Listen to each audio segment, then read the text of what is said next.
Oh my God. That We're rolling with sound now. Oh, So before we were just like doing this. we were just Hey, cheer our producer. the producer who is the greatest producer on God's green earth, and this is why for some reason he's still on the bit. So for the people that didn't hear, we're at Love and War, which I guess is everybody. Everybody didn't hear it. Like we heard it, me and you heard it, but obviously nobody else. Where are we again, partner? We are at Love and War, one of the finest restaurants in Plano, Texas. I have to remember that because I always want to say Richardson. We are close to Richardson. We are very close. We're right off 175. Correct. And so it always confuses me, but it's okay. I get there eventually. So luckily, I've not been drinking enough. So not enough. Not enough. Life's night's still early. But yeah. So no, we're here. Look, I got my cowboy hat on for the big. I love it. This is back. And again, when I saw that cowboy hat and the inspired shirt, I was like, man, I feel underdressed. We got the blue and gray here. I feel underdressed. I'm with it.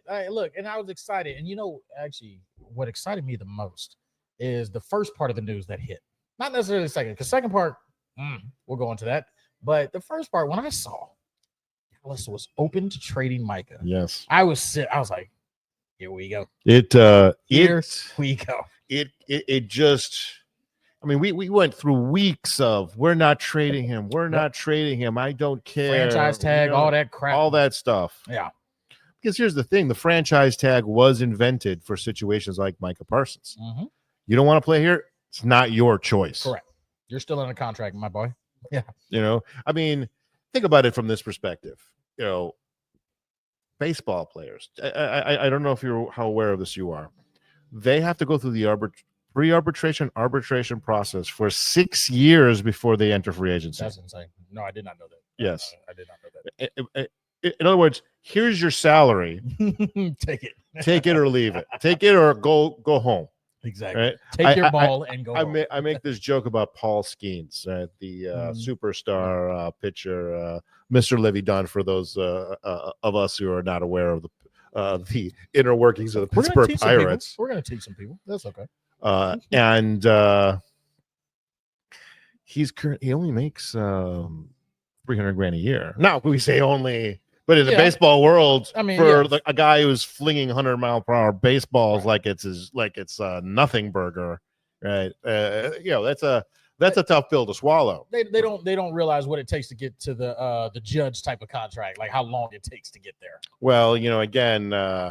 That's the way the baseball world is written, and quite frankly, it is a sore subject for some sports enthusiasts when they see these players. I'm holding out. I'm holding in. I don't want to play for this salary. Yada yada yada yada yada. And the truth is, it has kind of worked out in the players' favor for more part than not. I mean, look, what did it teach? It's similar to like a child, like right? Yeah. If a child cries because they want something and then they get it, you're teaching them to continue. Yeah. So same thing. If players continue to hold out and eventually owners and teams cave, why wouldn't you keep doing it? Yeah. Why? There's no reason not to keep doing it. Yeah. So unfortunately, you get those situations where we're going to call your bluff. And but the fortunate thing for good old Micah Parsons here in Dallas, he got out of where the situation he was at, but also got paid the highest non-quarterback player, justifiably or not, in history. Can I share the numbers? Oh, please, let me hear them. It was, and again, what I'm talking about, I'm writing these stuff down on the drive over here. $188 million over 4 years. Insanity. What's that? $45 million with a year? 136 guaranteed. So to who though? To who? Who did he go to? He went to the Green Bay Packers. Jesus Christ. We got to deal with this man twice a year now. What's interesting is, look, I truly believe that the toughest division in football is going to be, has to be now. The North. I don't know why it's gotten worse. Yeah, I mean now the left tackle has to deal with Micah Parsons twice a year now. Good Lord. Who did this? Who designed this? and I mean, the thing about it. So initially, when I saw the news, so obviously the main thing I wanted to bring in the Cowboys when I was like, oh yeah, it's open to trade. Now I'm like, oh, our Bears are in play. Hour later, that got shot down. But I already committed to the hat, so I was going to come with the hat no matter what. But I see that he went to the Packers, and I already made a couple posts. I sent y'all the text. We're all upset because now we have to deal with this. Yes. And it felt as bad until I saw what they gave up. Yeah. And what we were concerned about is Kenny Clark in the middle, just bum rushing through, and then this man just coming on the outside. Yeah. No. No. You got rid of a Pro Bowl defensive tackle plus 2 first-round picks. That's fine. That for this man. So really now, let's just run up the middle. What do you like? This is an easy fix here. So let's look at these two situations. Please. And again, we got to put some time frame into this and inflation and all that stuff. But let's take it apple to apple to kind of give perspective. Okay. The Bears traded 2 first-round picks for your boy Khalil Mack. I love Mack. Khalil Mack was a 26-year-old. Return of the Mack. But remember, at that time he was the defending defensive player of the year. Absolutely. Right. Micah Parsons didn't have that accolade on his shelf. You know, right? He has rookie defensive player of the year. And that's all gravy. But, again, we're talking about what happened last year. You're right. You're right. And Micah Parsons was the best player on the defense that didn't even sniff the playoffs last year. Okay. Jesus. He signed for $188 million over 4 years. Good Lord. When Khalil Mack signed with the Bears, it was $141 million over 6. They locked in all his prime. We didn't give up anybody. That's a very important part about all this, right?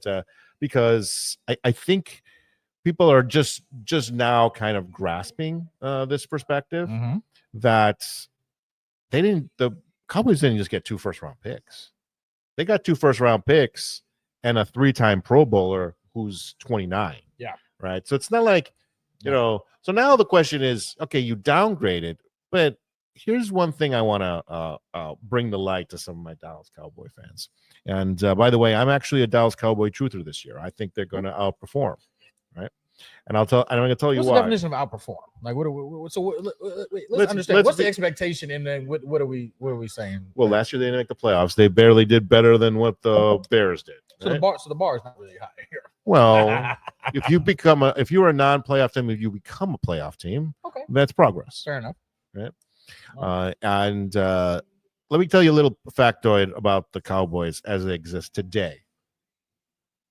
With Kenny Clark now thrown into the defensive tackle rotation, the top 8 defensive linemen for the Dallas Cowboys were either a first-round pick or a second-round pick.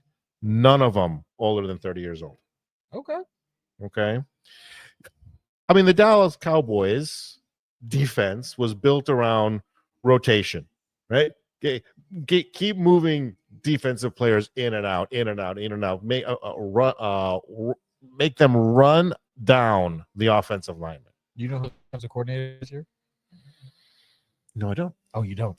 Oh, this is exciting. Help me out. Oh, our beloved Matt Eberflus. Wow. Is defensive coordinator over there in Dallas. And let's be fair, Matt Eberflus did a decent job on the defensive side of the ball. That's where he made his bones. Yeah, we were okay with it. Like, if he held on to the defensive coaching, the problem is he was just a terrible head coach. Well, again, yes, he had never been a head coach before. He came to Chicago. That's where Sanborn went down there too. Correct. Our favorite Illinois boy, Jack Sanborn, went down there, followed Matt. I'm like, oh, all right, that's fine. Like I said, I think they made, and I'm going to throw a conspiracy theory at. I like conspiracy theories. Let's go. Those are fun. I truly believe now, and I realized I wasn't really saying this a couple weeks ago, but Jerry Jones had no intention of signing Micah Parsons to an extension. let you argue with me. I just want to point it out. I did. I did. All right. I did. Fair enough. Go ahead. Continue with the I conspiracy. believed. Look, I believed him when he said, "I'm not trading him." He said it, right? Greatest marketing. Well, there is some truth that if you want to win a negotiation, right? I think we talked about this a couple of years ago when the Jets were trying to trade for Aaron Rodgers, right? And they ended up signing all his favorite players first, right? And then they came to Green Bay Packers and said, "Hey, here's a 5th round pick," and the Packers said, "Yeah, no, thank you. We want a 2nd." And they're like, "What do you mean? No, it's like that's too expensive." It's like, that's not our problem. They basically did the proverbial, moved all of the stuff to the front lawn and then negotiated to buy the house. Yeah. Okay. You backed yourself into a corner. You backed yourself in the corner. Like, and they ended up paying dearly in draft capital. And then his first year he played. It's one of the games. By the way, it's one of the reasons why they have their two current backup defensive ends are 2nd round picks because they got an extra one in Rodgers trade. Right. It is a carefully calculated plan to build out the defense appropriately. But here's the funny thing: when Jerry Jones was being adamant about not trading him, it's very easy to sit there and say that it is a negotiation ploy, right? It's like, hey, if you're not going to blow my socks off, I'm not talking to you. I'm not trading him. Yeah. Because we've seen it before. I mean, look at what happened with Justin Fields. Ryan Poles did the exact opposite. He basically told the Pittsburgh Steelers, "We're only going to trade him to you because that's the only guy they want you to play for." Oh, really? Well, here's a 6th round pick. And they took it.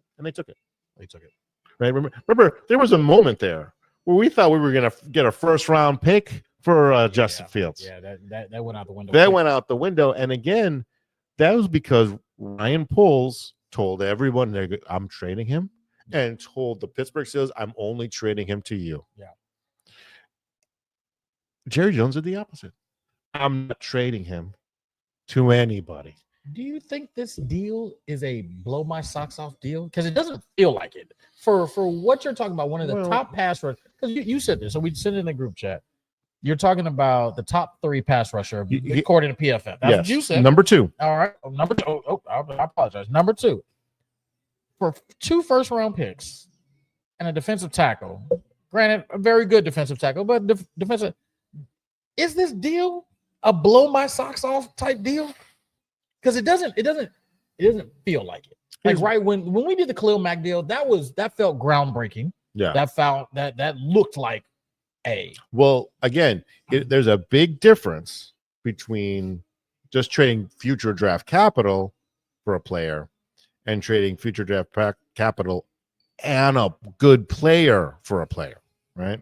So now you're talking about differences, right? Yeah. Are we going to sit there am I going to sit there and even try to convince you that Kenny Clark is as good as Micah Parsons? Of course not. But let's not sit there and pretend that there is this huge gulf between them either, right? I mean, again, the guy didn't make 3 Pro Bowls for fun. Yeah. Right? And he's been relatively injury free.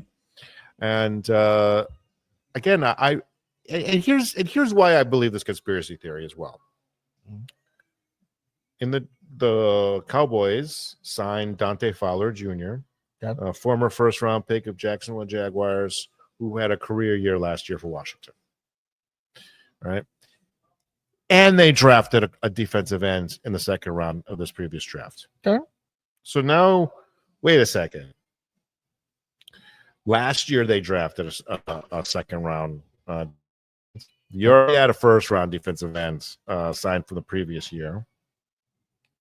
Now you're signing another guy and drafting another guy. Mm-hmm. Gosh, it felt like they were prepping the ground. Yeah. For his dismissal, right?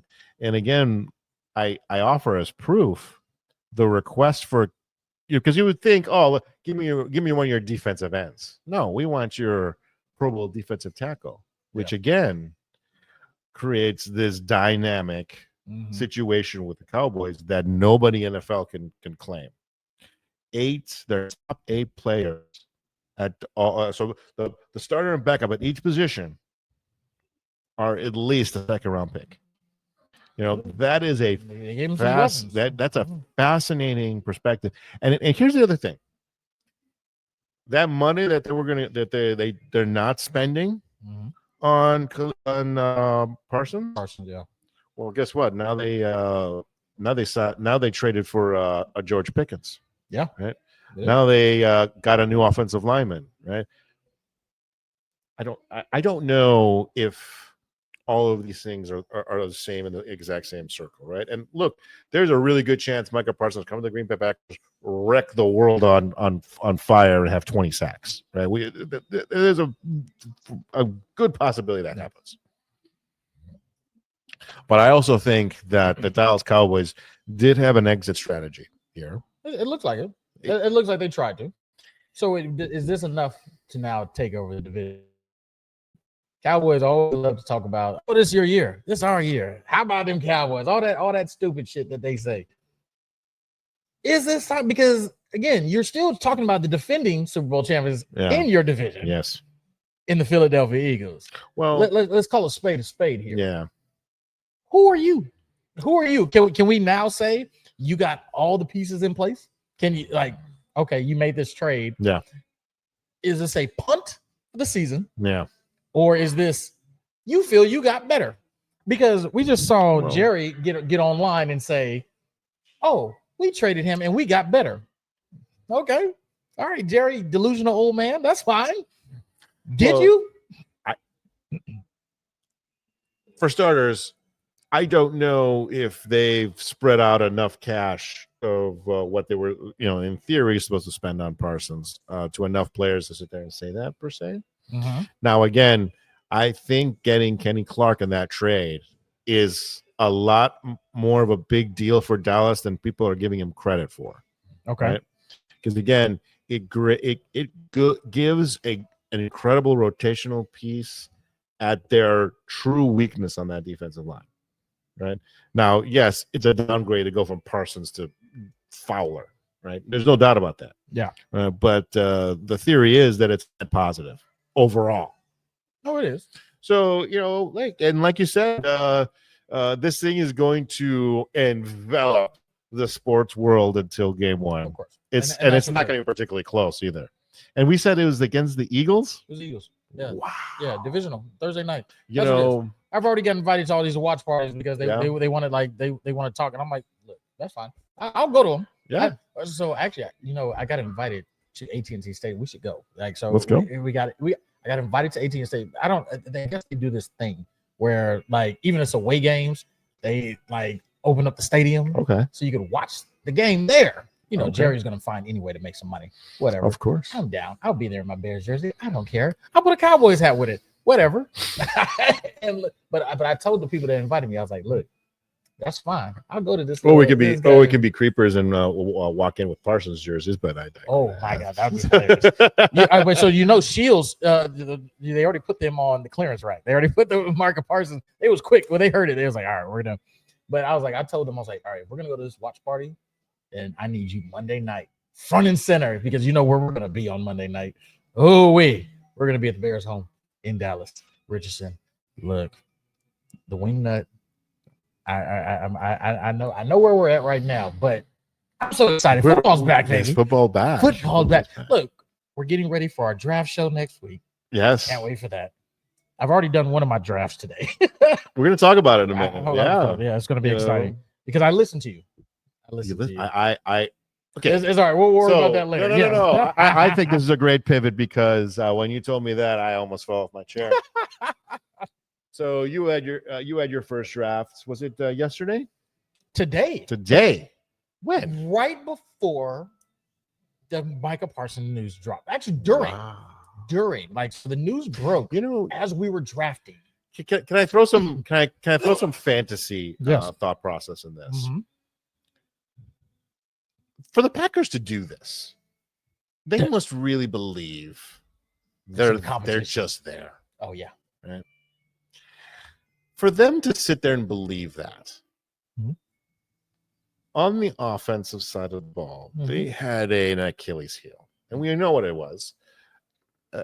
You can't build it. I don't know if you could build a championship roster with a bunch of number 2 and number 3 wide receivers. Christian Watkins. What is his name? Watkins. Christian Watson was supposed to be the one receiver. He couldn't. He can't stay. Romeo Dobbs and all them. Yeah, look, these are second, third, fourth round wide receivers, solid players, but again, not superstars. For the first time in the better part of 2 decades, the Packers did something on draft day they had never done before. They drafted a first round wide receiver. They did. Now it was the second wide receiver off the board. Yep. Right. And there are some people who question if he was the top wide receiver available. Obviously, he wasn't the first one taken. But we've heard very positive things in training camp. That's good. Now, one of the things that's become very difficult in fantasy over the last few years is preseason has become this spectacle. It's not even a spectacle. It's like it doesn't even matter anymore. Right. Okay. The starters don't play much, and you get very disjointed information, right? You see fourth stringers have these great games and get cut the next day. Meanwhile, the guy who hasn't even had a carry is going to be the starter, right? Now, I will say to that point though, hold on, because we finally have something to kind of disprove that.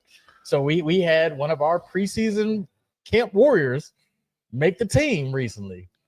Jonte, what's his name? Walker. Yes, undrafted free agent. Yes. Unsung hero of the preseason. Look, that's Chiefs game. Literally, one of the hands down reason they made that comeback. And hold on, wait. Somebody pointed out, I didn't even realize this. Did you see his celebration on the game-winning touchdown? I don't necessarily recall, but I did see the replay of that game just a couple of days ago. So when he get this touchdown, so somebody actually pointed out, like, what is this celebration? And look, I'm definitely not with the newer generation, so I don't know what this is. Sure, but there is this dance where I need you to go look at this replay, and somebody go, he's gliding on the field. Like, can we get producer? Can we get a TikTok translation over here? Look, I know but he knows what I'm talking about. Like I saw it pointed out, and look, I beg all the viewers, go look up Jonte Walker celebration. Okay. And so when you see him after he gets up from the touchdown, and he looks at all he starts doing is doing this step glide, and it almost looks he's not touching the ground. It is epic. I'm telling you it. So, but I say that to say, like, so you're right. More usually preseason doesn't matter. A lot of these kids are not going to make it, but it's so exciting when you have a kid like that who worked his ass off. And he makes the roster. He makes the roster. And let's be fair too. I mean, look, he did a great job in preseason. He was dynamic on special teams. That's why he really won the job. Right.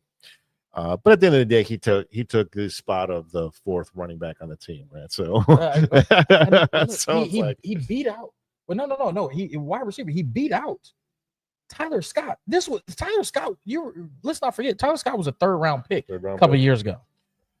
You just beat him out, and so that screams. What are we talking about? By the way, the Bears cut 2 third-rounders this year. Ooh, right. That's interesting. Some people like blame polls for messing up, but here's the thing. Here's what I would say. I actually appreciate it because, hey, every GM makes mistakes. Accept your faults. It's okay. Cut it. Look, and he's learning from that because how long did we keep Velus Jones?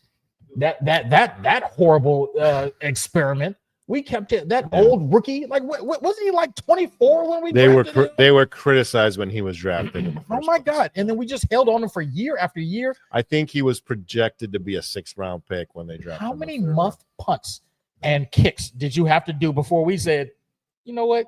I'm sorry, this is not going to work. Because if your only job right now is kick return, and you can't even field the ball, but yet we keep throwing you out there. So here's the thing. I actually appreciate polls for learning from this and saying, hey, I'm not going to hold on to people that, like, if they're failures, they're failures. It doesn't matter where I drafted them. One of the big departures Famous of Ryan Poles over his predecessor, Ryan Pace. RP versus RP. Yeah. Ryan Pace was big believers. I gotta fix this problem now. I'm gonna throw whatever future draft capital I can to fix this problem now. Ryan Poles in 2 years had more draft picks than Pace did his entire career. Yeah, facts. And one of the big lessons we learned during the Jimmy Johnson Cowboys era of the 90s and Bill Belichick kind of adopted this. Draft picks are exactly what they are. They're just lottery tickets, right? The best thing to do is get as many of them as you can. Yeah, you just hope one of them to hit. Don't worry about trading up to get one. Trade down, get the guy you like, and get extra picks. By the way, this Luther Burden. Oof. Good Lord. You want to talk about it? You want to talk about a lottery pick? Did you know Jesus that the Bears traded down 3 times in this draft? Mm-hmm. When all of Chicago Nation was up in arms about trading up to get Ashton Jonte from Boise State, we had our annual 3-shot deal hanging in the balance. Didn't happen. Yeah, didn't happen. Oh, I remember us being live on that show. We were, and I was sitting there. I remember when the 4th pick came across, and I was like, "Here we go, do it. Here, just do it. We almost got our shots ready. For that one. Well, let's be fair. I said after Jacksonville traded up for Trent, I had significant doubts about Cleveland's, because Jacksonville was in this like no-win situation, right? Mm-hmm. They wanted to make a bold statement, but they already have their pretty boy QB who they're overpaying. So where's the bold statement going to be? And if you're not going to make a bold statement, you're better off trading down. So your bold statement is get the simp with the girlfriend that's using him. Yeah. Oh God. I'm sorry. We can go into that if you want. That. Like that's and I don't. We don't have to. But that's. By the way, I had to throw that out there. At the end of the show, please remind me, because I want to talk about my new conspiracy theory in the NFL. Okay. And it has to do with relationships with NFL stars. Marketing. Everybody go ahead. Let's get there, right? Let's stay on topic, because I think this could be controversial.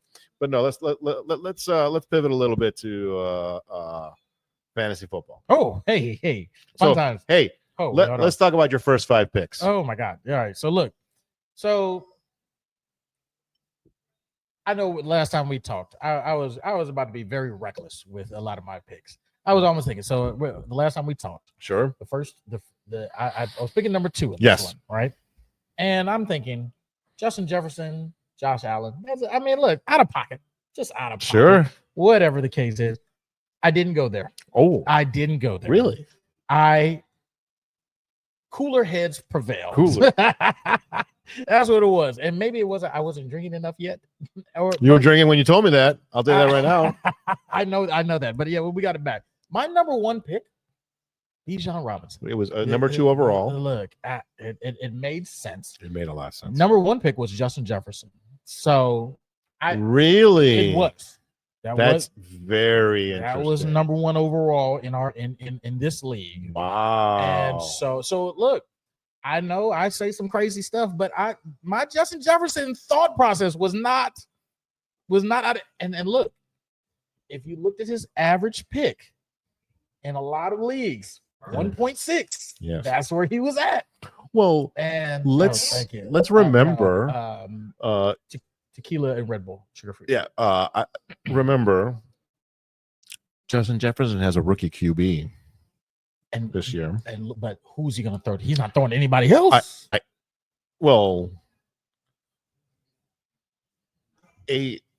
That's not necessarily true, because the tight end of Minnesota is a top 5 projection in his position. The number 2 wide receiver of Minnesota, although he is going to be suspended for 3 games, has been very solid so far in his career. Yeah. But again, McCarthy, rookie, A, and B, most importantly,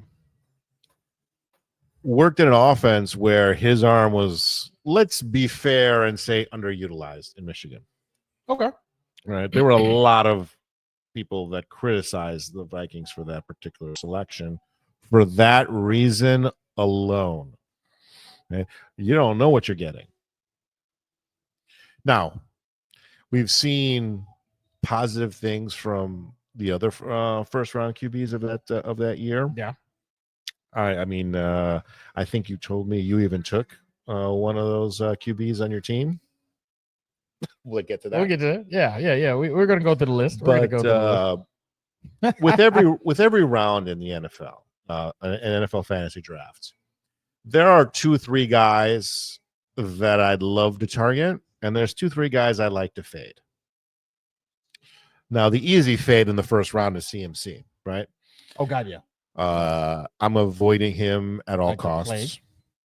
Him and Saquon, I'd avoid, honestly. Well, Saquon, I could talk you. You could talk me into it, but CMC's record has been abysmal for a long time. Yeah. When I say his record, his health record, and most importantly, his offensive line has been degraded because of defections in free agency. Correct. He's already off a serious injury. He was off a serious injury the year before that. And one of the rules of thumb in fantasy, you're not going to necessarily win your league with your first round pick, but you can lose it. Yeah. No, you can. And that's what happened to me last year, because who was my first? I picked first last year, if you don't remember. And who was my number 1 overall pick? Mr. CMC. Mr. Correct? CMC just absolutely obliterated. Now, the fact that I came even close, that it is amazing. But no, it absolutely destroyed. It absolutely destroyed. But here, I digress. So let's go to the second round pick. Second round pick, I actually took from our local professor. Okay. And I was like, you know what? I think this is going to happen. I think this is right. Okay. Omarion Hampton. Yes. Was my second round pick. And I was just thinking, I'm like, you know what? When you look at the Chargers, some of the things that you've said, and you look at the head coach. Oh, who's the head coach? Good old Jim Harbaugh. Oh, former Michigan, former San Francisco. What do they like to do? What has Jim Harbaugh drafted in the last year that he's been there? Offensive lineman after offensive lineman. Okay. I'll listen to him. Omarion Hampton, number 2. Number 3, I think this is just going to be a fun one because they're not going to win anything, but I know they're going to pick up numbers. Okay. Jalen Waddle. Sure. Look, everybody's going to be focused on Nico. Everybody's going to be focused on Tyreek Hill. Yeah. Jalen Waddle is on the ascent. No. Let me although I didn't highlight Waddle in any of my talking points today. He barely missed the cut, and I'll explain why. Okay. Tyreek Hill, one of the things I've told you in the past is skill position players who hit that age 30 season, things start going the wrong direction, and they start going the wrong direction relatively quickly. Right. I mean, my favorite example is Julio Jones. Julio Jones went from superstar to the league to bouncing around as a fringe free agent. The biggest 3 different roller teams. coaster wide receiver I have ever drafted. Yeah. It happened immediately. Yeah. Right. And with all due respect to Tyreek Hill, he was not Julio Jones. Julio Jones was 6'5" and ran like a freak of nature. Alabama Tyreek Hill. I'm taller than Tyreek Hill. Okay. So when I say that, this is one of the reasons Kansas City had no problem trading him to Miami. So they're like, you're going to age horribly. Yeah. Because you're not 6'3" freak. Yeah. You rely on your speed. If you can't burn people, what exactly are you going to do? You're not out jumping them. right? Yeah. Because some of these cornerbacks now in the league, they're getting bigger, they're getting stronger. I mean, the reigning defensive player of the year. Mm-hmm. 6'1", 220, and runs just as fast as Tyreek Hill. Jalen Ramsey, it's over 6 foot. Same thing. Our very own Jalen Johnson on the Bears. Yeah. These guys are bigger, faster than they were. And he's previous. Like he'll lock you up at the line of scrimmage. They're bigger and stronger than they were in previous generations. And guys like Tyreek Hill, they needed to work harder to keep their. Do you know what Tyreek Hill? Do you know what Tyreek Hill is well known for? In the off season, what? Fathering more baby mamas than everyone. Everyone in this building combined. We have a new Nick Cannon. Is that what we're saying here? Like, what's going on? It's bizarre. The amount of energy he is wasting dealing with this. There is no way in hell he's not coming in a down year. He's one of my strong avoids for this year.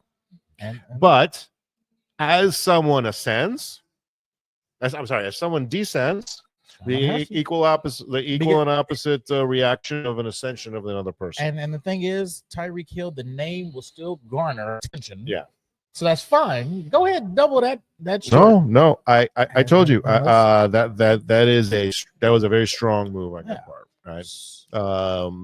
I don't think I got him in my mocks, but I don't mind that pick at all. Who's your fourth round pick? Fourth round pick. Okay. My man from the Washington Commanders. I went Jaden Daniels. You went Jaden Daniels. I went Jaden Daniels. It's a bold pick. It is. I will say this. I feel better about that now that Scary's locked up. Scary Terry's locked up. I'm going to tell you something right now. If that did not happen, yeah, it would be rough. I would have been critical of this pick because, look, it goes without saying. If you lose your best pass catcher, why would the QB not? Of course. But now you locked him up, and you added another threat. I don't care what anybody says about Debo. That man still has the speed as a slot receiver. He will command respect at the minimum, right? I still think McLaurin is going to be the number one wide receiver there, but it is very good that he still has his toy available, right? Where it could have been a very easily the opposite. Fifth round. Here's my homer coming out. Okay, so you went. Our beloved number 2. I'm gonna take a guess that it was Roman Dunze. No, it wasn't. Unfortunately, DJ Moore. It was our beloved number 2. Beloved number 2, DJ Moore. Gotta love him. Here's the thing. I think he's wanting desperately a bounce back year. Yeah. And I think he's gonna look. He has to see the competition with Luther Burden, Holston Loveland. Yeah. I'll be honest with you. You did good. You did get good value getting him in the 5th round. I'll say this. That's it. That's all it is. And one of the things I tell people in fantasy, especially ones who start out, there's no such thing as a bad pick in a vacuum. Oh no, there's a bad pick. Caleb Williams in the 2nd round Let me finish my point. Because yes, you are true. I had to call out drafting Caleb Williams in of itself was not a bad thing. He just took him too early. In the 2nd round. Yeah. So getting any player late is okay. Yeah. As long as it's too early. If you had told me you took DJ, I had to go some homer. Another homer in here. I'll let you guess, but I'll tell you. I'll let you guess. There's one more homer. Luther Burden, right? No, but we'll get to him. You kept talking about him over and over again. He is an interesting late round dart throw, right? Because like one of the things. So right now he's still a free agent. So I that's why I'm waiting now. Nobody. I'll be honest. I'm not high for the reason that you just kind of. And on a pre-show that I did with our producer, of course, I kind of mentioned positives and negatives about Chicago Bears players in the NFL draft sphere. Yeah. And again, we're talking about fantasy. We're not talking. I'm not saying DJ Moore's a bad player, right? But with the amount of weapons, it's going to be hard for fantasy owners. the reason Justin Jefferson is a lock-it first rounder, at least for the better part of his career, is who else was going to catch passes on that team? Yeah. Like when you look back in the day, Randy Moss, he's going to be like no matter what. Let me give you an interesting aside, because that having one pass catcher is good for fantasy. It might not necessarily be as good for. Talk about some of the players I like. I think their value is going to. I love the service here. I love it. Right, so let me sound real quick on players avoiding in the first round. Right? Okay. And I said there was 3 of them, right? Yeah. I said number 1 was going to be Justin Jefferson. Again, I don't trust a rookie quarterback who threw so few passes. College.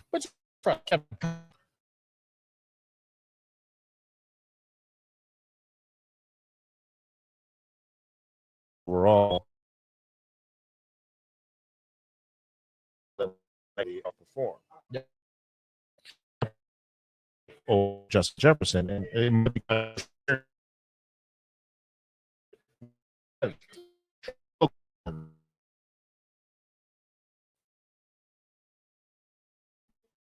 he finished last year. Okay.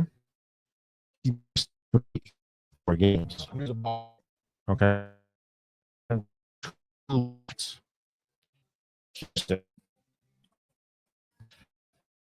Stephon Diggs and his 95.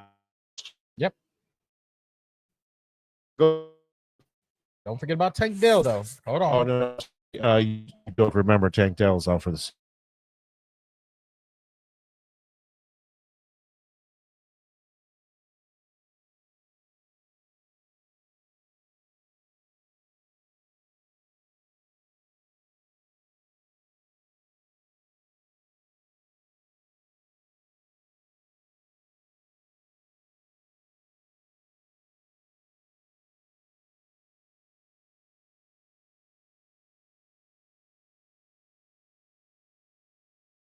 Trio of wideouts for Houston. He is going to be fed by a quarterback who already has credentials proven.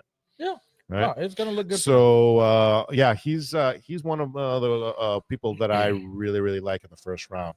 Conversely, right, someone who I'm a little bit down on, CeeDee Lamb. And it's not a talent issue. Because of George Pickens, is it? It is because of George Pickens. So you think they're gonna split that? You think the certified crash out is gonna demand? First of all, certified crash out. Wait, this is the same man who last year when they played almost ripped that man's neck off by grabbing his face mask at the end of the game. At the end of the game, down. This is all right. Yeah, he does have a depressed draft slot because of some of his off-putting issues. How many wide receivers do you know that off-putting issues over the years that were certified fantasy stuff? Look, do we need to remember that Ocho Cinco for a long time? Look, T.O. T.O.'s another one. He played for Dallas. That guy was a lunatic. I never go argue. It's always funny. The most like diva-esque like wide receivers are just like top notch. I loved it. Like the like one of the main ones. This is why like some of those like quiet receivers don't get the recognition, like the Marvin Harrisons of the world, that Larry Fitzgerald. They're just quiet as mice. When you look at their stats, when you look back, like, oh yeah, you guys should easily be in the conversation in the top 5, but because y'all didn't say anything, all right. Okay. But then when you go back and look at Marvin Harrison's stats, like, you kind of should be in like the top 3 conversation here. Like it's one of those things. You know, again, for some reason, the NFL has a lot of latitude for diva behavior for wide receivers. And yes, Pickens has his issues, but he is pound for pound one of the more talented wide receivers in the NFL. So and I really believe the Cowboys made a really fascinating decision. Bring him along as the number 2. It's going to be interesting how they split it. But so let me blitz the next couple of rounds because I know there's going to be a lot. But I went wide receiver heavy for the next couple of rounds. So speaking of one who we just spoke of, Stephon Diggs was my next one. No. Okay, keep going. I'm listening. Wide receiver number 1. They're not going to anybody in New England. They're not going anywhere else. Okay, that's all right. So Khalil Shakur. That I like that pick better. Believe it or not. Believe it or not. Now that they announced Daniel Jones, Michael Pittman was another one because now Anthony Richardson sits his ass on the bench. They buy absolutely they did. So badly. So Daniel Jones, I know he's going to feed that man because he can't run.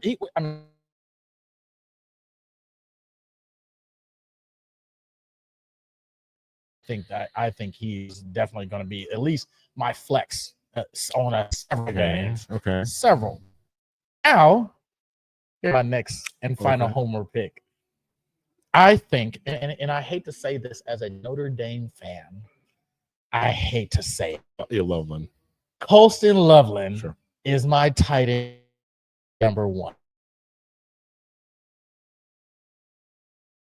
Way too many reports out of camp now that he's about to usurp.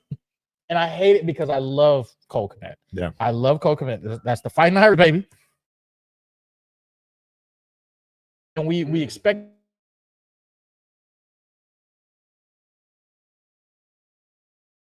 on a previous episode, I talked about individuals on the Bears who are sliding down draft boards. I just mentioned DJ Moore. Mm-hmm. Right? I mean, DJ Moore was a Lockett second-round pick, late second-round pick last year. Yes. Second round this.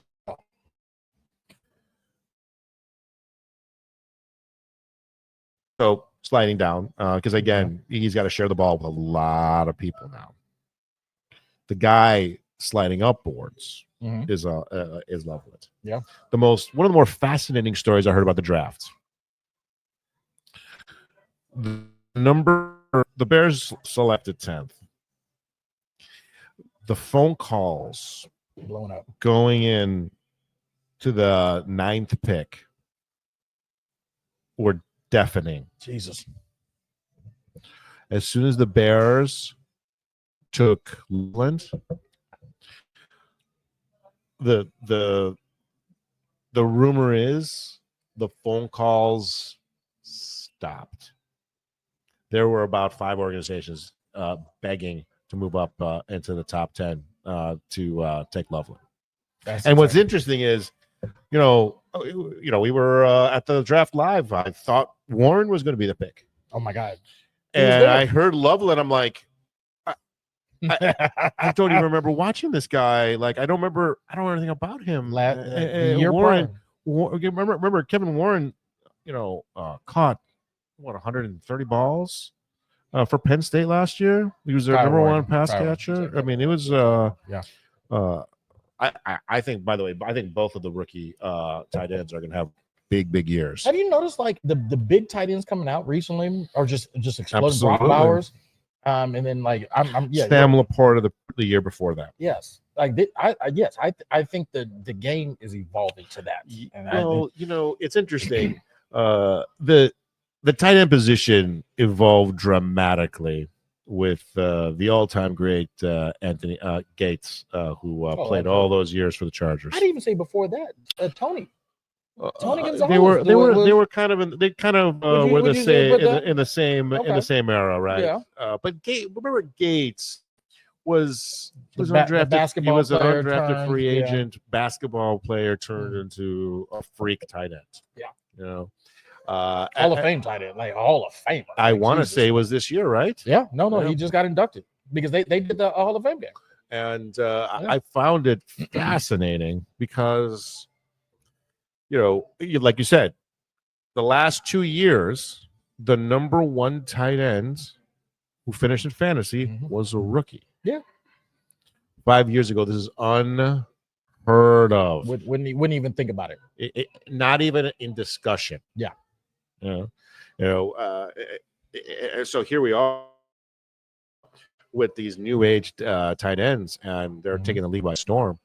I truly believe because they're playing like wide receivers. I agree with they're glorified big wide receivers. You're talking about 240-pound men that can play like a 220-pound, like 6'1" wide receiver. Absolutely.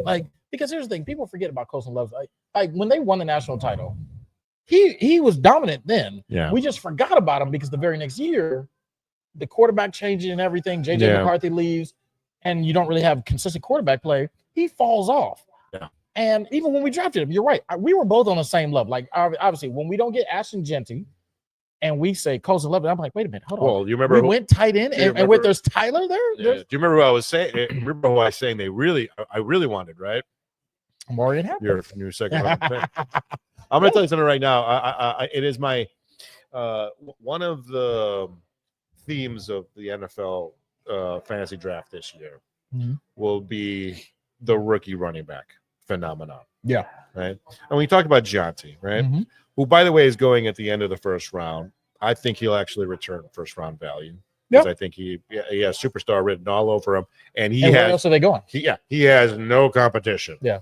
It's Brock Bowers or him. Those are their weapons. Like who else? But I'm telling you right now, that's just the tip of the iceberg. Yeah. Omarion Hampton. And remember, the reason I love Omarion Hampton is because the offensive line. Yep. Right? And their head coach. Like, look.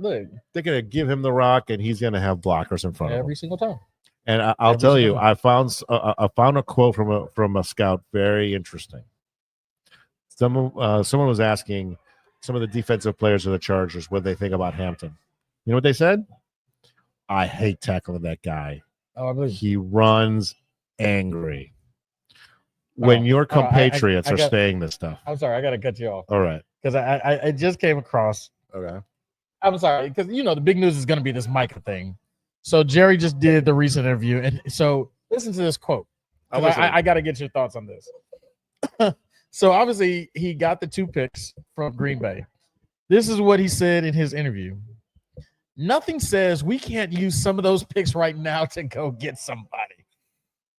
Wow. If they turn around, I don't know who they would do this for, but if they say, thank you for those 2 first picks, and then they turn around and get who? Who would you go after? And what are you trying to replace? Are you trying to replace this edge? Oh my God! Wait, Myles Garrett. Why not? He's not going anywhere. You don't think so? He just signed his contract. Why would they trade him now? Because if I give you 3 first rounders, here's the thing. Here's my perspective. If they do that, Dallas wins that division. I'm just gonna say it. I mean, look, hey, you might as well say something. I personally, I think that's more hot air. If you give the Browns 3 first rounders for Myles Garrett, oh my God, man, what are you? You're gonna blow the heads of people in Dallas, man. They got it now. Might as well. Look, hold on. Let's think about this. Producer, correct me if I'm wrong. If Jerry Jones is sitting here saying we can use these now, and then you trade one elite pass rusher for another, sure, who has said they want to play for Dallas. Because Myles Garrett, where did he go? What was his college? Wasn't he Texas A&M? Wasn't he Texas A&M? Mr. Producer, I don't know. It's a good question. Was it Myles Garrett, Texas A&M? So you have somebody that come on back down home. We'll give you 3. The Cleveland Browns 3 first rounders, and now we just got. Yes, he was Texas. Okay, so come on back down to Texas. We got Kenny Clark now. They win that division. I don't care what look, I'll get on the Cowboys that win that division. Sure. Because the Eagles got the line like they used to anymore. That line gets destroyed. Well, Jaden Daniels, I don't know. I don't know. If they pull that one off, kudos. Hey, look, I'll with y'all Cowboys fans. Go ahead, make that playoff, win the division. Well, nothing's gonna happen before the first game of the year. Let's just be pragmatic. Are you about sure this. about that? I'm pretty damn sure. You were pretty sure that Michael wasn't going anywhere. I'm just saying. Look, bring the Texas boy. Again, if you want to put something on my face, keep mentioning that. That's fine. You're acting like I'm the only one who did. And again, I'm listening to a person's words coming out of a guy's mouth. Right. So it's not like I pulled it up. So I just want to put here. I know I'm saying some outlandish stuff right now. No, I am. Sure. But obviously I'm about 2 drinks in. No, that's definitely the third one. Third one. But anyways, I'm just saying, look, I was with y'all here. Hey, hold on, wait. Can we get back to the fantasy? Oh, yes, you're right. Okay, go ahead. To the fantasy show. We've completely. Don't we have a fantasy show next week though? We have the actual draft next week. Oh, we have the draft. So that's not the fantasy show. No. Again, are you going to give me some tips and tricks to beat you? I'm going to give you six individuals I think are being drafted a little bit lower than I have them rated. Okay. And we briefly talked about Nico Collins. I think he's gonna finish top 5 overall in the NFL. I talk about George Pickens. I think he's gonna have a very good year this year. So you think just everybody's gonna focus on CeeDee Lamb, so he's just gonna be running free? CeeDee Lamb is gonna flatten out a little bit. Just kind of similar to DJ Moore, where all right, it's not bad numbers, but this isn't number 1 wide receiver in the NFL anymore. Fair enough. Because again, CeeDee Lamb was doing it when there was nobody there. True. Right? And that's a big part of the equation, right? What's your quarterback play look like? And are you competing with a lot of targets? Yeah. That's why, by the way, I was very fascinated that you passed on Jamar Chase on that first pick and you went with Bijan, the guy who's and I'm telling you right now, a lot of expert drafts they passed on Jamar Chase too. Yeah. Because look, I do believe that Cincinnati's defense is absolute trash, and they're going to be playing Nintendo football. Yeah. But this man said techno football. I love it. I love that game. Like I don't know if all the viewers know what that is. But no, think of, the other way to look at it, though, is they also gave a big contract to T. Higgins. They did, right? Yeah, all 3 of them make up $110 million of their salary cap. And also another running back who I'm very high on, who, if you had told me you got him in the second round, I also would have been a pleasant surprise. Chase Brown. Right? Okay. One of the things I tell New Age people, there are 3 keys to finding diamonds in the rough or value more than what their present draft position is. Okay. The most famous one is, who are your 3rd-year wide receivers? Who is that number 1 wide receiver on his 3rd year who's about to pop off? Jamar Chase had an incredible year last year. Do you know what year that was for him? His 3rd year. That was his 3rd year. So 3rd year, or my favorite 3rd-year wide receiver this year, Jackson Smith-Njigba from Seattle. Yeah, Njigba. Yeah. So Ohio State product. First round draft capital. Okay, so the pedigree's there. But he got Sam Darnold. But remember, he finished number 9 at his position last year with Metcalf stealing targets from him. Okay. Guess who's no longer in Seattle? Correct. DK Metcalf. Right. So he's actually my favorite 2nd round pick. I could do that. For a lot of those reasons. Now going to individuals who had really good second halves of the year, right? Chase Brown is one of them. Remember, Chase Brown was a rookie last year. Mm-hmm. He did not get the start until the 3rd game of the year. Right? He ended up running back 13 overall. If you extrapolate as he started the whole year, he would have finished running back 6. Yeah, and he's going late 2nd round. It's another great draft pick. My personal favorite QB to target, if you're not going to go for one of your guys. Yeah. Right? Bo Nix. Oh, absolutely. Going in the 7th or 8th round. Absolutely. Another guy who didn't start right away. Didn't have a good game until game 5. Yeah. And finished the year someone lit a fire under him. Yeah. Right. By the way, another interesting point about the Denver offense as a whole, right? Generally being underdrafted. On a previous episode, I talked about offensive line rankings, right? And I said the Bears currently are ranked the number 4 offensive line of the year, which bodes extremely well for their talent positions. Number 1, I think it goes without saying, it's Philadelphia. So I still believe drafting their talent positions is still going to bring a good reward. Yeah. I genuinely believe they're not going to go anywhere. Number 2 is the Denver Broncos. Wow. Right? It's something that kind of slides under the radar because you're like, gosh, didn't this team suck 2 years ago? Like, when did this happen? Sean Payton.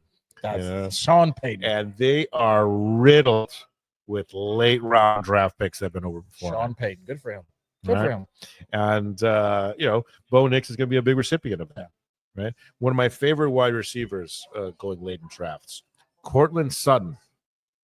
From Denver, going about the 4th round. That's pretty high.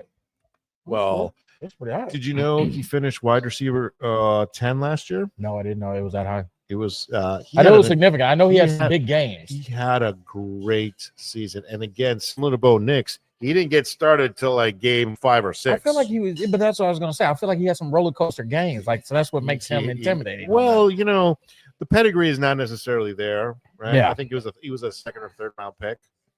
So there are flies in the ointment, but I think in general, one of the other philosophies I like to explain to people is follow the money. Who's getting paid? Yeah, right. That makes sense. Who's getting paid? That makes sense. Right. They're gonna because here's the thing. Think about the political dynamics of giving a player a big money dollar contract.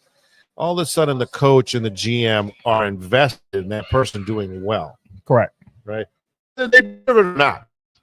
Right. Of course, there has to be something. But they got to feed him. They're going to feed him the ball because they paid the guy. Correct. Cortland Sutton got paid. Right.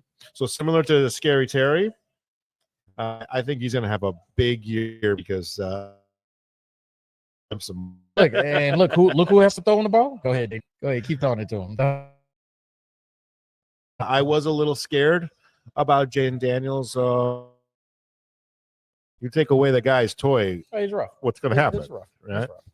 So I got the message from our producer. It sounds like we're running out of time, and we're running out of time. Oh my God, we didn't get to our second subject matter, by the way. But I do want to talk about something because I don't know if you've seen this, and because I saw it all week long. And it's been fascinating. And Rajah Jackson, you know about this situation? No. Okay. Oh, God. So Rajah Jackson is Quentin Rampage Jackson's son. Okay. You know who Rampage, like big UFC guy. He's best known for being in a headlock on the ground and picking this man up, just pure strength, and dropping him. Okay. And knocking him out from that. He was a beast at UFC. Okay. Right? His son was at a amateur wrestling event, like pro wrestling event. Okay. And so he was in the backstage hanging out with the crew. Well, one of the wrestlers there thought he was another wrestler working. So they knew the cameras were rolling, what they call a work. So it's like, hey, we're working out a beef and things like that. So he gets in his face and he's like, do you know who I am? Yada, yada, yada. So then he cracks a beer can over Rampage's son's head. But he thinks he's going to sell it. So now the wrestler is like, you're not going to sell it. You're not going to sell it. Yada, yada. And so his kid is like, I don't play that. I don't play. And so they had to explain to the wrestler, he's not a worker. Like he's just hanging out. Well, here's where it gets rough. So then one of the other wrestlers, his friend, he was like, hey, you can get your receipt back, but just go ahead, body slam him, just like let him know like it's okay. Well, the kid doesn't know how to reciprocate this. So when the wrestler is in the ring and doing his match, Rajah slides into the ring and then stands behind him and waits for him to turn around, does a double leg underhook scoop, and slams him in the middle of the ring, and then proceeds to punch this man dead in the face 20 times while he's already unconscious. Almost flatlines him. Okay. This has been big everywhere. Everybody's going after this man right now because they're like, this man should be in jail. Because you got to think about it. He's following in his footsteps. He's a UF. His hands are licensed. And so when your hands are licensed you're like not that, allowed to do. You're not. Things, yes. You're now. It's now become illegal. You should really check out this video because it's pretty disgusting. And I'm surprised it has not come across your timeline. Is this by the way, I want us to solidify something. Yes. Is absolutely. This our donkey of the week? I think so. Okay. Yeah, you're right. Yes. I would consider this my donkey of the week. Okay. Because for a man that's hanging out with pro wrestlers, knowing that there's scripting and there's work with this that take place, the fact that you would act like that and almost kill this man, or unalive this man in the middle of the ring is insane. And he's pretty much just ruined his life because they're now calling for a warrant for his arrest. Because again, your hands are licensed right now as lethal weapons. And he didn't stop. You should really watch. Anybody who's not seen this, go watch it. Viewer discretion is advised because I'm telling you, this man was unconscious. Okay. And so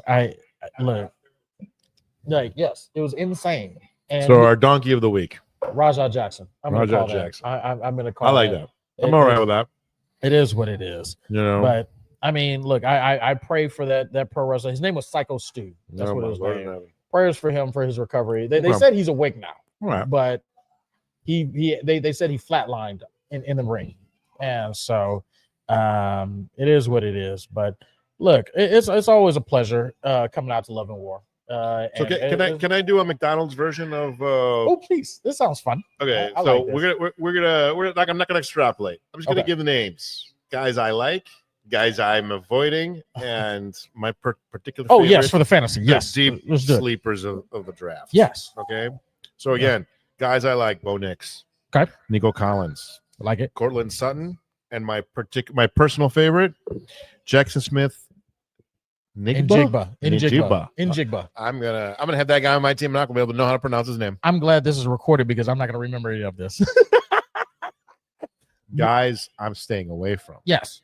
And again, I'm a big believer that investing in 31-year-old plus skill position players is a recipe for disaster. Okay. Fantasy football. Devontae Adams. Right. Aaron Jones. Okay.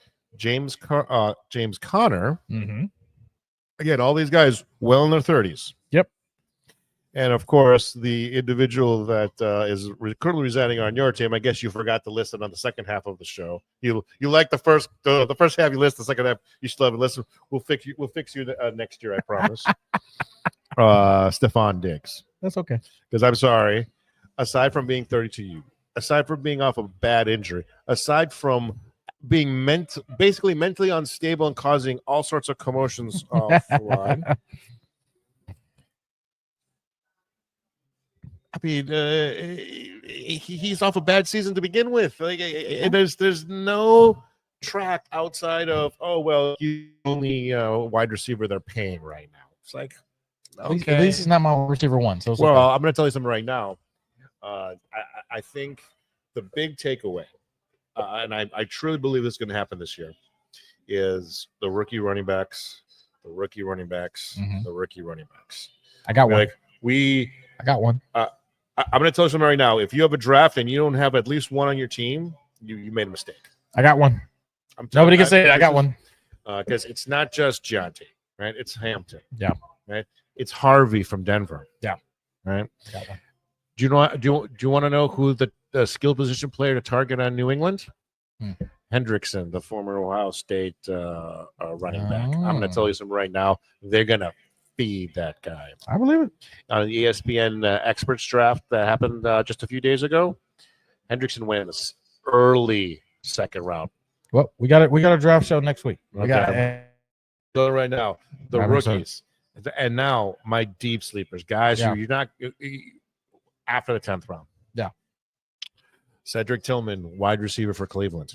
Okay, right? A lot of people forgot about this, but last year for about 6 games, he was a wide receiver 6 in the NFL. Right, he's also entering his wide receiver 3 season. And again, I'm a big believer that there's going to be at least 2 or 3 wide receivers every year entering their 3rd year who just pop off and make a big leap. Nice. Right? Now, I talk about Jackson Smith from Seattle. Mm-hmm. I think he's in for a big year. I think Cedric Tillman's going to also qualify and have a big step up. And again, you get this guy late in drafts. The guy who was my favorite about 2 weeks ago, Micah Parsons from Tampa Bay. Okay. He was also a first-round wide receiver, and we learned from the previous year these early-round wide receivers get as many of them on your team, right? Because what happened last year, as most people know now, 2 of the top 8 wide receivers were rookies. Right, and now are being selected at worst the front end of the 2nd round. Right, there were a lot of championship teams that took neighbors in that 5th round, and he ended up being a wide receiver 6. Right, another wide receiver I love this year. He was wide receiver 6 with crappy quarterback play. Now they're going to have like semi-competence. Yeah. Gonna look a lot better.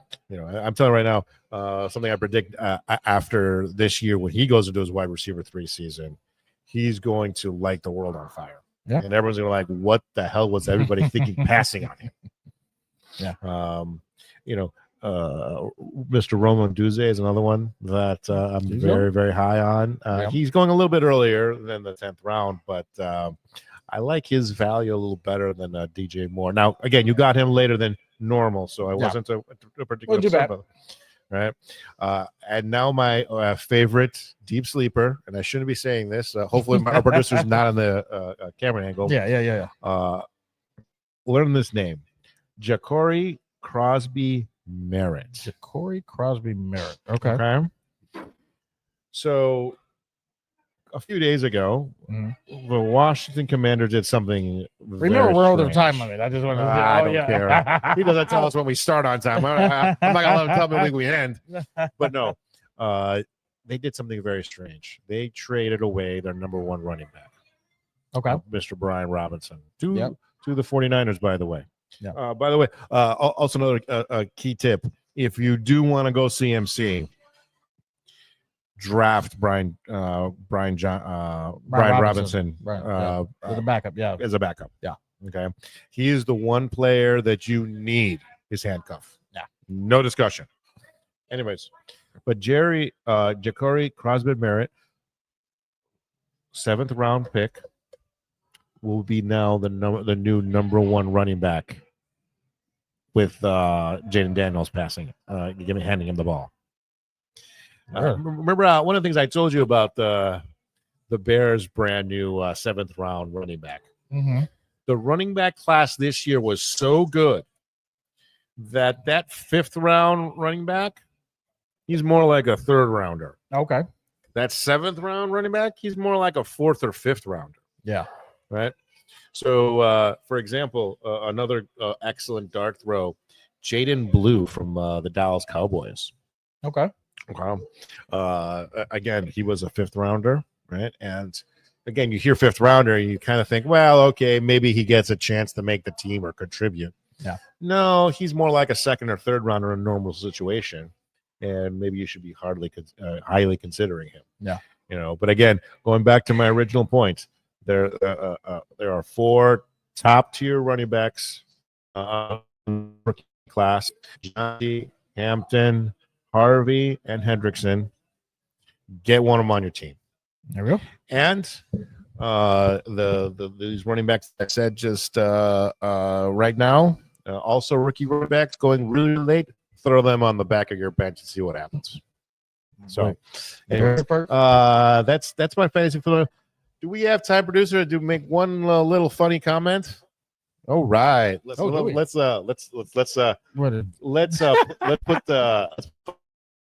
end of the show.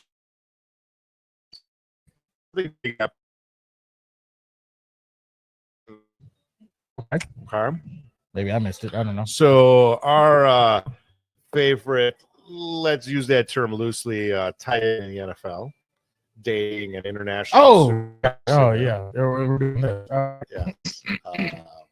Yeah. Got yeah. Serious.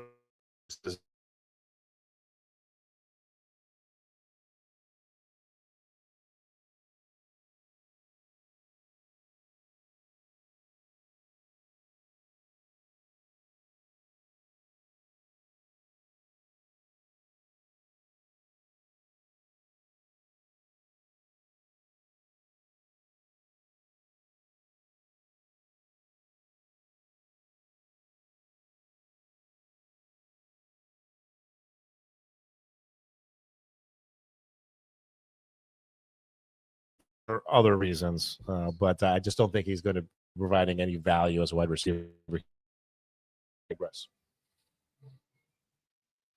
He marries one of the most problematic women I've heard someone marry in a while. He's a simp, but it's okay.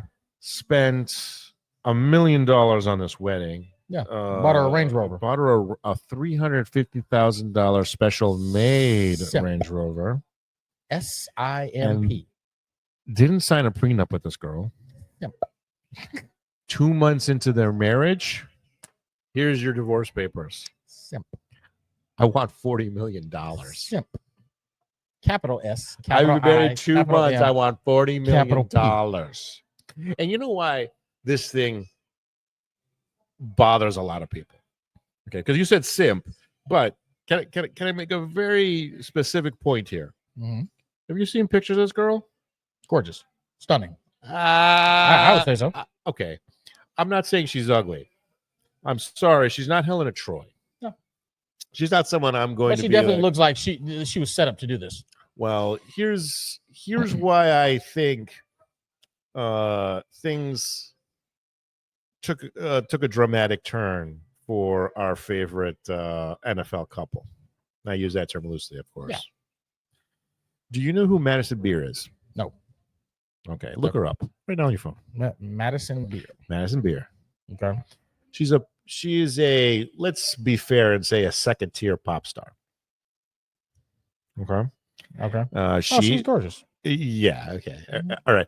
And with all due respect to Travis Hunter's soon-to-be ex-wife, and of course all the Swifties out there, that's a girl I'd fight an award over. I'm just giving an opinion that I think a lot of people will agree with. Yeah. Okay. And I'm not saying she's talented in any way, shape, or form, or more talent, or not talented, or any less talented. But compared to Taylor Swift, yeah, right, who I'm sorry looks like the wrong side of a horse. Jesus. But again, do you know who she started dating? Who's it? Mr. Blonde hair, blue eye, quintessential pretty Lawrence? boy, close. Oh, Justin Herbert. Oh, okay. Remember Trevor Lawrence? Good for them. You asked me, Trevor Lawrence did the right thing. He married his high school sweetheart. Yeah. Good for them. Good for them. They were getting a lot of attention. Yeah. Right. Yeah. They were in the LA market already. Mm-hmm. They were getting pictures on page 6. Her single that came out last year made in the 30s at the height. Yeah. Raced to number 8 on pop charts. Jesus. A 2-year-old single because of the hype that was going on with this Justin Herbert. Good for them. Good for them. If I'm on the marketing department on Taylor Swift, how do I stop that cold in its tracks before it takes hold and we're no longer the perfect couple? You get engaged. And make a public spectacle about it. Yeah. Splash shit on social media. Yeah. Boom. No one's talking about Herbert and beer and whatever. Right. And again, Nico, we got to save some of this stuff, right? We got too much content. We got to save some of this content here. Look, you trying to put it all in one show, like all in one show. Listen, we have a draft coming up in we do have a draft. 4 days. That's gonna be a long one. That's gonna be a long show. That's gonna be a long show. I love our draft show. Yeah, honestly, my favorite show is our the real draft show. But we got to give some recognition to where we're at, though. Yes. We got to give them a shout out. Like, look, they've been always good to us. Love and War here. Absolutely. Hamza and the crew, like obviously that they're all always. This is good. It's always. We had an audience for a minute. Yeah, no, we did. Hey, they were showing us off. Look, I appreciate it. Look, we had a great show. We're gonna keep having great shows here. Thank you, Mr. Producer. Thank you, producer, for the sooner or later we'll get that timing right on 1, 2, 3. Let's start talking now. I'm good with it. Hey, cheers to it. Appreciate you guys. Cowboys out here. Cowboys out.